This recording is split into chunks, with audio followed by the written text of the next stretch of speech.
All right, everybody. April 21st, 2016. Big week. We got big photos coming up. And guess what?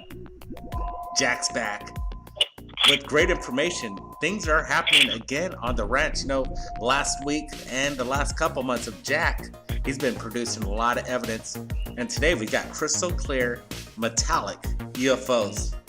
Blake's here, and we're going to go over Jack's testimony right now and drill him for some details. Hey, Jack, you here? Yes, sir, I am. All right. Thanks for having me again on the show. Thank you, Jack. It's been a pleasure having you, and it's been a pleasure you sharing your evidence. Tell us about what you gave us today. Well, this one, it really did throw me for a loop. I was up early this morning and doing the usual things. I was looking in on the animals, feeding the horses and whatnot. And I saw, at first I thought it was some kind of a puff of smoke, or I don't know what I thought it was. It looked peculiar, but it didn't really have much of a form to it. And it was quite a ways away when I first saw it. And maybe about 20 seconds later, it had approached in a way where I did not notice that it was traveling, but it almost seemed to have appeared several thousand yards closer in a matter of seconds. And that is what first startled me, and it for surely caught my attention. And from that point on, I did not take my eyes off of this thing. But I must say, I was absolutely petrified as I looked at this sort of almost living robotic.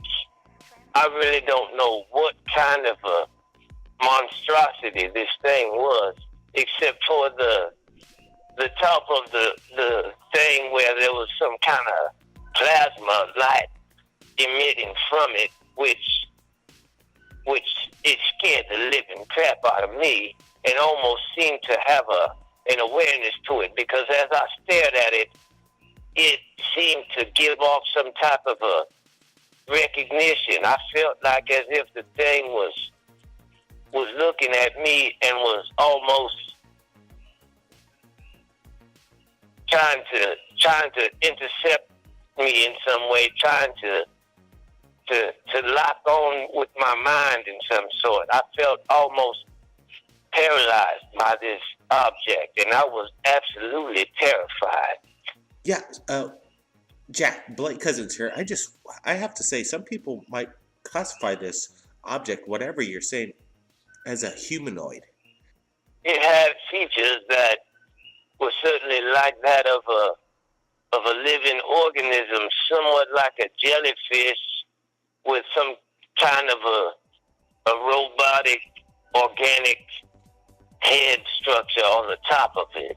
Something so I would say, yes, it had some kind of a humanoid portion of the object, did have that resemblance, yes.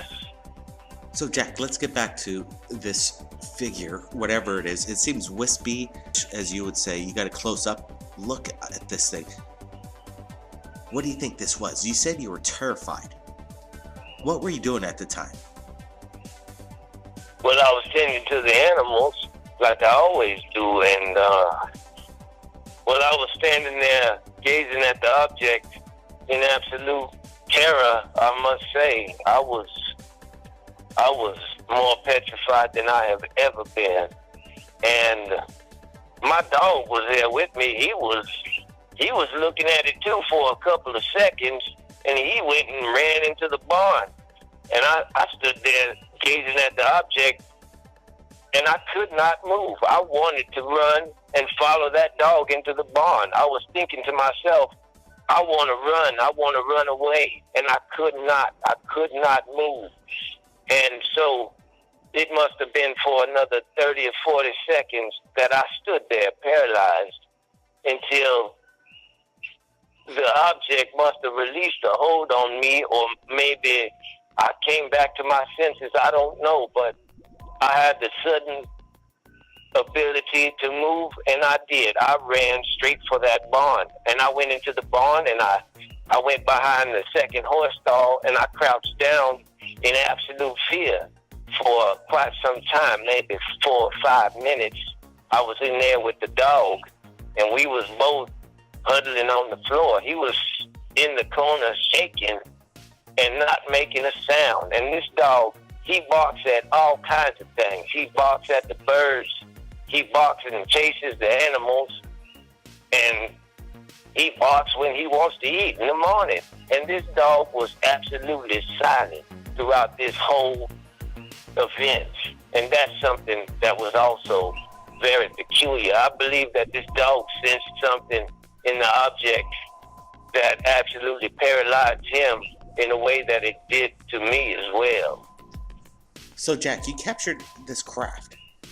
I call it a humanoid entity, a black figure. It doesn't seem friendly. And then, what happens next? Well, after I was in the barn for a few minutes, I finally mustered up the courage to pull the camera out of my pocket, and I went to one of the windows on the side of the barn, and I slowly peered outside to see if the object was still there, and it was. And I felt as if it knew where I was, and perhaps it was there waiting for me. And I was very uneasy still. But I was really wanting to capture a picture of this thing. And so I started to try to snap shots, but the angle from where I was inside of the barn, I couldn't get a clear picture through this dusty old window. So I managed to go back out the back door, come around the corner, and quickly snap a shot, holding the camera around the corner, snapping a couple of shots. And the one shot that I did capture of the object is the one that I sent to you. I was waving the camera around because I was so shook up. I was afraid to step out behind the corner and actually see where I was pointing the camera. So I just was snapping pictures, holding the camera out there. And then after a few snapshots, I ran back into the barn, and I stayed there for another couple of minutes. Right about that time, the sun was just about all the way up at this time. When I first noticed the object, the sun was not all the way out at that time, and it was a little bit dark still.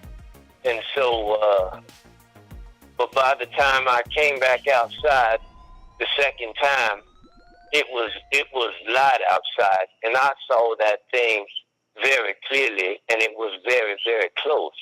I would say less than 200 yards away, and it hovered there for another couple of seconds, and a very, very large metallic ship came in the direction of the object.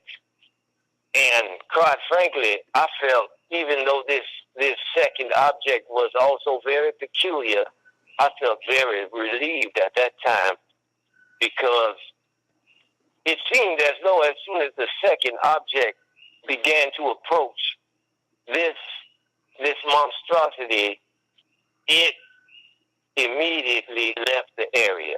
In the same way that it had appeared, it didn't seem to move in a normal way. It seemed to almost disappear in a direction. The metallic object was only there for a couple of seconds after the other object disappeared. So did the metallic object. It flew away in a way that was more conventional, in a way that was not so startling. And so by that time, I actually was feeling much better, and I began to snap a few more pictures with my camera. I got several decent pictures of that metallic object when it was in close, right as it came in. You notice one of the shots that as it's behind the hills there, so this thing's got to be quite large. How big do you think it was? I would say it was well over 100 feet of a wingspan on that ship. And yes, it was very, very large. And but it did not strike fear in me the way that the first object did. The second object really brought calm to me. I don't know why I felt so relieved when it arrived, but just because the other thing left as soon as the second object appeared. And so in my mind, it was as though the second object had come to my rescue, because that first object gave me the kind of fear that I have never felt. And I have never had my body be so out of my control. I could not move for a very long time, for a minute or two. Wow, so now we got two different kinds of extraterrestrial beings, interdimensional beings, visiting Jack and his ranch. And this just happens. When did this happen? Within 24 hours? You're contacting Yes, sir. This happened this morning. Man, and you're still composed to talk and send this and take our calls and share this to the world. Jack, well, I felt much better after seeing that second ship. I'll tell you, had that second ship not appeared there, I don't know what might have happened. Mm-hmm. I was not composed in the first part of this incident. I can tell you that. Whatever this second event happened, it sounds like they were there to help. They were one of the good guys. One of the good guys was there, and then you have this other thing. Could there be a war going on over there? And why is it there? Why are you seeing these things? This is why here? We gotta find this out. Here? Why are all of these objects descending on my area around here? That I do not understand.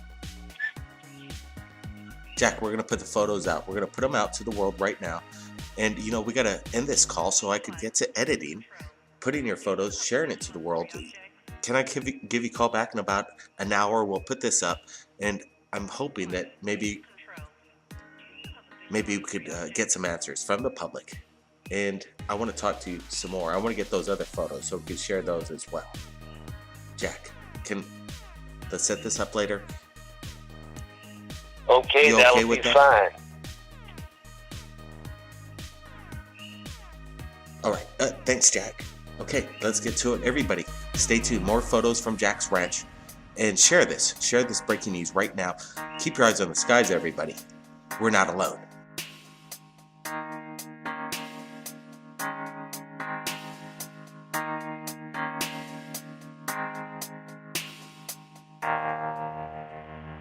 Flight, can you hear me?